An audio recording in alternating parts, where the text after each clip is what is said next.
Hello students, I am Alvira.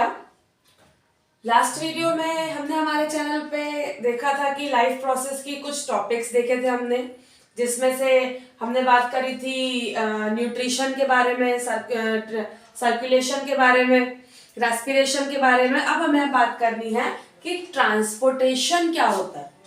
Transportation, हमारी body में transportation होता क्या है और करता कौन है। तो जनरली हमें इसके बारे में पढ़ना है कि हार्ट क्या होता है, वो कैसे चीजों को ट्रांसपोर्ट करता है और मेन थिंग क्या होती है ना। हमें इसके बारे में पढ़ना है। तो जनरली अभी इस टॉपिक पे आने से पहले कुछ बेसिक्स मैं आपको बता दूं कि जो हमारा हार्ट है, हम सभी को पता है वो किस साइड में रहता है।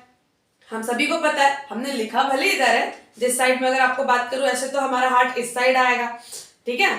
तो अब बात करें, अगर जो हार्ट है वो पंपिंग का काम कैसे करता है, कौन इसमें हेल्प करता है, कैसे वो ऑक्सीजनेटेड ब्लड को कैरी करता है, कैसे डीऑक्सीजनेटेड ब्लड को कैरी करता है, तो हमें इस ट्रांसपोर्टेशन में इन सब के बारे में बात करनी है और हार्ट का पूरा मैकेनिज्म देखना है। In this video we have to watch the mechanism of heart. तो फर्स्टली मैं आपको इनके नामों से इंट्रोड्यूस करवा दूं, जो इनके नेम्स हैं कि कौन सा किस लिए हेल्प करता है। तो generally we all know very well we are mammals. हम क्या हैं? तो हम मैमल्स हैं। अब हम मैमल्स हैं अगर, तो हमारे पास कंप्लीट 4 चैम्बर्ड हार्ट है। चैम्बर होते हैं हार्ट में, बॉक्सेस होते हैं, बॉक्सेस चैम्बर्स कहते हैं जिनको हम। हमारे पास कंप्लीट 4 चैम्बर्ड हार्ट है, ठीक है। अब 4 चैम्बर्ड हार्ट है तो जिसमें 2 ऑरिकल्स हैं और 2 वेंट्रिकल्स हैं। ऑरिकल्स को हम एट्रियम भी कहते हैं, जिसमें 2 ऑरिकल्स हैं और 2 वेंट्रिकल्स हैं।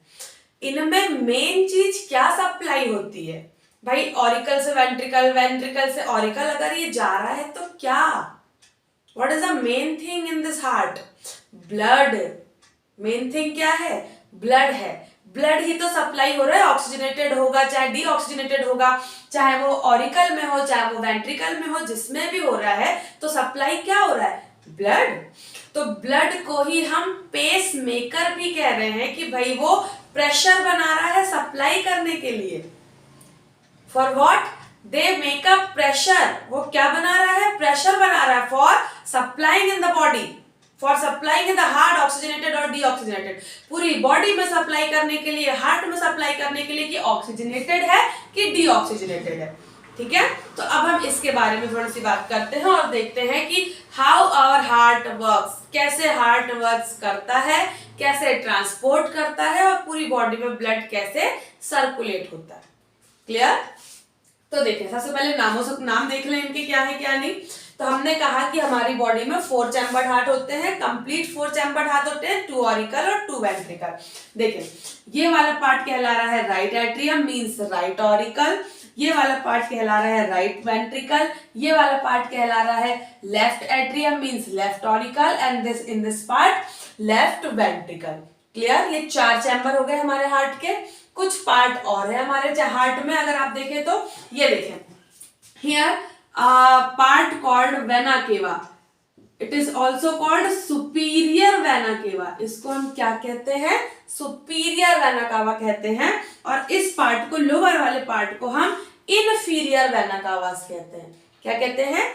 Inferior vena cava. अब जाहिर सी बात है, ये नाम से ही क्लियर है, अगर सुपीरियर है तो अपर बॉडी पार्ट में है, सुपीरियर है तो अपर बॉडी पार्ट में है, अगर इनफीरियर है तो लोअर बॉडी पार्ट में। मींस शोल्डर से ब्लड ले जाने का, जो हाथ है, लिम्स है हमारे, शोल्डर से ब्लड ले जाने का काम कौन कर रहा है?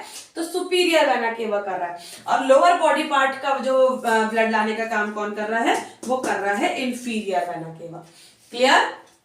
और अब हम ये कह रहे हैं कि ऑक्सीजनेटेड ब्लड भी जा रहा है, डीऑक्सीजनेटेड ब्लड भी जा रहा है, तो अब इनको लाने ले जाने के लिए भी कुछ लगे होंगे, वहां पे सप्लायर्स होंगे भाई, सीधी सी बात है। तो अब जो इम्प्योर ब्लड को कैरी करता है, जो इम्प्योर ब्लड को कैरी करता है, अब इम्प्योर ब्लड को लाएगा तो कहां से कहां तक लाएगा? कैसे लाएगा? जो बॉडी टू हार्ट, अब मैं यहां लिख देती हूं अलग से, बॉडी टू हार्ट, जो बॉडी से हार्ट में ब्लड ले जाने का काम करता है उसको हम कहते हैं veins. What we call them? Veins. Means कौन सा ब्लड ले जाएगा? हार्ट में किस लिए ब्लड आता है? फॉर प्योरिंग, प्योर होने के लिए. तो जब प्योर होने के लिए ब्लड आएगा मतलब इम्प्योर ब्लड ही आएगा, डीऑक्सीजनेटेड ब्लड ही आएगा, तो उसको लाने का काम कौन करेगा? वेन्स. और जब प्योर ब्लड बॉडी में सप्लाई होगा from heart to body, from heart to body, इसको ले जाने के लिए काम कौन करेगा? आर्टरीज. कौन करेगा? आर्टरीज. ठीक है. तो अब आर्टरीज का काम क्या है कि वो ऑक्सीजनेटेड ब्लड को कैरी करती है. And what is the work of veins? They carry deoxygenated blood, means impure blood. Clear? अब और कुछ बातें यहाँ पे. तो पल्मोनरी आर्टरी है, पल्मोनरी वेन्स है. तो अब हम जब इसका मैकेनिज्म देखेंगे तब बात करेंगे. इन ऑरिकल में नहीं, मतलब इन दोनों चैम्बर्स के बीच में जो गैप कहलाता है, इस गैप को हम कहते हैं septum. The gap present in between the chambers called septum. Okay. तो अब स्टार्ट करते हैं कि हाउ आवर हार्ट वर्क्स. काम कैसे करता है, इसका मैकेनिज्म क्या है? What is the mechanism of our heart? Clear? तो स्टार्ट करें, ध्यान से समझिएगा. सबसे पहले ब्लड एंटर हुआ राइट एट्रियम से. Which type of blood? तो deoxygenated blood. And for what? For purifying. क्यों एंटर हुआ? प्योर होने के लिए एंटर हुआ. क्लियर? कहां से? तो राइट एट्रियम से. कहां से? राइट एट्रियम से. क्लियर? राइट एट्रियम से जब ब्लड आया तो यहाँ पे सुपीरियर वेना केवास भी है.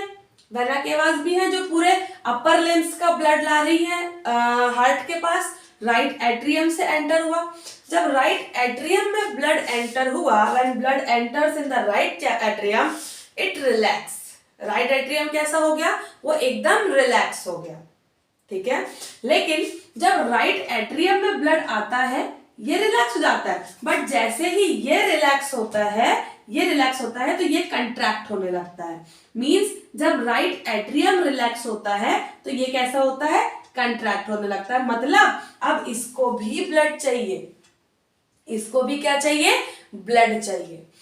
तो अब जब राइट एट्रियम में पूरा ब्लड आ गया तो इट बिकम्स रिलैक्स. ये कैसा हो गया? रिलैक्स हो गया. देन अब जब ये कंट्रैक्ट होता है, नीचे वाला बॉडी पार्ट का जो चैम्बर है वो कंप्लीट कंट्रैक्ट होता है, तो यहाँ का ब्लड इसको इसमें सप्लाई करना पड़ता है ना. मतलब ये इससे ब्लड मांग रहा है कि अब मुझे भी दो. तो जब ये इससे मतलब राइट एट्रियम से जो ब्लड है वो राइट वेंट्रिकल में जाता है, तो जाने के लिए तो ये चला जाएगा भाई. ये जब जैसे ही कंट्रैक्ट हुआ इसने ब्लड इसके पास सप्लाई कर दिया. मतलब राइट एट्रियम ने राइट वेंट्रिकल के पास ब्लड सप्लाई कर दिया. मतलब कि वो किस पार्ट में आ गया? अब लोअर वेना केवा में आ गया, जिसको हम इंफीरियर वेना केवा भी कहते हैं. क्या कहते हैं? इंफीरियर वेना केवा भी कहते हैं.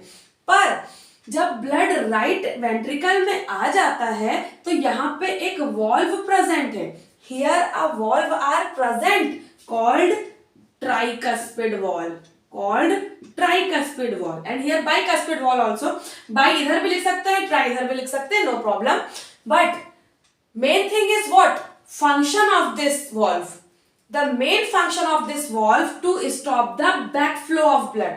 इसका मेन फंक्शन क्या है? कि वो ब्लड को वापस ना जाने दे, ब्लड को ऊपर वापस ना जाने दे, है ना. तो ट्राइकस्पिड वॉल्व का काम क्या है कि जब राइट वेंट्रिकल में ब्लड आ गया है तो वापस ना जाए. अब जब वेंट्रिकल में ब्लड आ गया है तो इस गैप से होते हुए वो पल्मोनरी वेन्स के थ्रू बाहर चला जाएगा. इस गैप से होते हुए वो पल्मोनरी वेन्स के थ्रू बाहर चला जाएगा. क्यों जाएगा? अब देखो, यहां से आया था इम्प्योर ब्लड, यहां से आया था इम्प्योर ब्लड.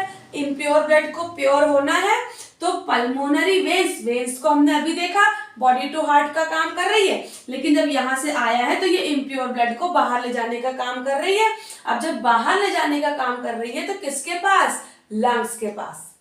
किसके पास? लंग्स के पास. लंग्स के पास वहां पे ब्लड का प्यूरिफिकेशन होगा. मतलब CO2 हट जाएगी और ऑक्सीजन रिच ब्लड हमारे पास पूरा आ जाएगा. जब ऑक्सीजन रिच ब्लड आएगा तो वो किसके थ्रू आएगा? पल्मोनरी आर्टरीज के थ्रू। किसके थ्रू आएगा? पल्मोनरी आर्टरीज के थ्रू, क्योंकि आर्टरीज का काम क्या होता है? वो हार्ट टू बॉडी ले जाती है। तो अब जब प्योर होने लगा है तो वो आर्टरीज के थ्रू अंदर आएगा। देन अंदर आने के बाद जो ये वाले चैम्बर्स हैं, जो लेफ्ट एट्रियम है, लेफ्ट वेंट्रिकल है, इनको फिल करेगा। इनको फिल करने के बाद इस गैप से सीधे थ्रू होगा एओर्टा के पास, और एओर्टा से पूरी बॉडी में ब्लड सप्लाई हो जाएगा। एओर्टा से पूरी बॉडी में ब्लड सप्लाई हो जाएगा। ठीक है, अब यहां देखें, हमने कहा कि जब राइट लेफ्ट ऑरिकल के पास जब ब्लड आएगा तो ये भी रिलैक्स हो जाएगा। नीचे वाला चैम्बर जो है वो कंट्रैक्ट होगा। इसके पास ब्लड आया, ये रिलैक्स हो गया। देन ये वाला जो चैम्बर है लेफ्ट वेंट्रिकल, ये बहुत ज्यादा कंट्रैक्ट हो गया। अब जब कंट्रैक्ट होने लगेगा तो यहाँ पे ये ब्लड सप्लाई करेगा भाई, इसको सीधी बात है कि ब्लड सप्लाई करना पड़ेगा। यहाँ पे भी एक वॉल्व लगी है जिसको हम कहेंगे बाइकस्पिड वॉल्व। कौन सी वॉल्व कहेंगे? Bicuspid valve. इसका भी मेन वर्क क्या है? What is the main work of bicuspid valve? To stop the back flow of blood. To stop the back flow of blood. उसके बाद जब ब्लड आएगा देन एओर्टा के थ्रू होते हुए प्योर ब्लड पूरी बॉडी में सप्लाई हो जाएगा, मतलब कि ऑक्सीजनेटेड ब्लड सप्लाई हो जाएगा। क्लियर? क्लियर? ये हमारे हार्ट का मैकेनिज्म है कि हार्ट वर्क कैसे करता है, हाउ आर हार्ट वर्क। और पूरी बॉडी में मींस पूरे हार्ट में ट्रांसपोर्ट क्या हो रहा है भाई? ब्लड ही तो हो रहा है, चाहे वो इम्प्योर हो चाहे वो प्योर हो। मतलब मेन बॉडी में क्या है? ब्लड है। और किसके थ्रू सप्लाई हो रहा है? तो हार्ट के थ्रू सप्लाई हो रहा है। क्लियर?